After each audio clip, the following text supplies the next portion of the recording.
बांग्लादेश में ब्यान हेब कि इस्कन केबे जेलु मुकुलिबे इस्कन पूजक चिन्मय ब्रह्मचारी हिंदू उपरे केबे बंद हेब अत्याचार एभली अनेक प्रश्न एबे मनरे उंकी मारुछि। ए सबु भितरे बांग्लादेश दंगारु हिंदू उपरे होतिबा अत्याचार मध्य सारा विश्व देखुछि।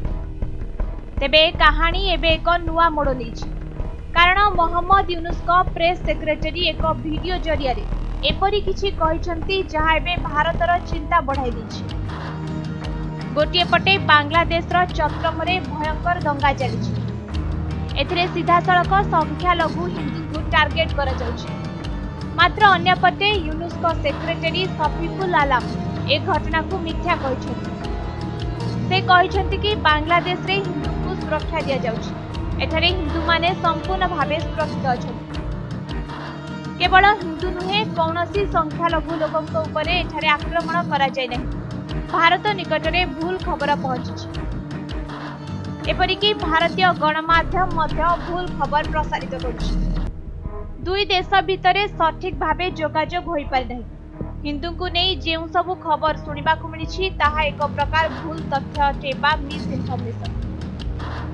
तेबे जदि देखिबा एक रिपोर्ट मुताबक गत 4 मास भितरे बांग्लादेश रे 2000 रु अधिक आक्रमण मामला रुजु होइछि। सबुठारु आश्चर्य कथा हेउछि एही आक्रमण केवल संख्यालघु लोकंक उपरे करा जाइछि।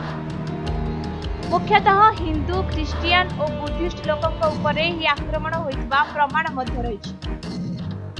एहा छडा इस्कन सह जड़ित थिबा 17टी बैंक अकाउंट को बांग्लादेश सरकार रद्द कर दैछथि। अन्यपटे इस्कन गुरु चिन्मय ब्रह्मचारी को मध्य किछि दिन आगरु बांग्लादेश एयरपोर्ट रु पुलिस गिरफ्त करथिला। से अंतरीण सरकार को विरोध करने सह हिंदू समाज उपर होतिबा अत्याचार को दृढ़ भावे विरोध करथिले। तेबे एही समय से भारतीय पताका को बांग्लादेश जातीय पताका ठारू उच्चरे धरिथिबारु तांको नारे देशद्रोह मामला रुजु होइतिला।